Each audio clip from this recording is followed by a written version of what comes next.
সুপ্রিয় দর্শক, এদিকে লক্ষ্য করুন। দর্শক, ঘরোয়া উপায়ে সিম চাষ করে অতি দ্রুত ফলন পেতে চান? তাহলে এই কাজটি করতে হবে। চলুন জেনে নেওয়া যাক। শুরুতে আমাদের একটি খালি পাত্র নিয়ে নিতে হবে। এবার এর মধ্যে আমাদের কিছু পরিমাণ অর্থাৎ 100 গ্রাম পরিমাণ চায়ের লিকার নিয়ে নিতে হবে।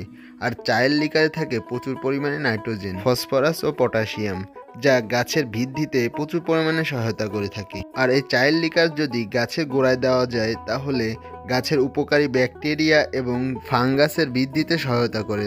এতে করে মাটি প্রচুর পরিমাণে উর্বর হয়। এবার এর মধ্যে আমাদের 2 লিটার পরিমাণ পানি দিয়ে দিতে হবে। পানি দিয়ে এবার দ্রবণটিকে ভালোভাবে নেড়ে নিতে হবে। নাড়া হয়ে গেলে এবার এই দ্রবণটি আরও 2 লিটার পরিমাণ পানির সাথে ভালোভাবে মিশিয়ে নিতে হবে।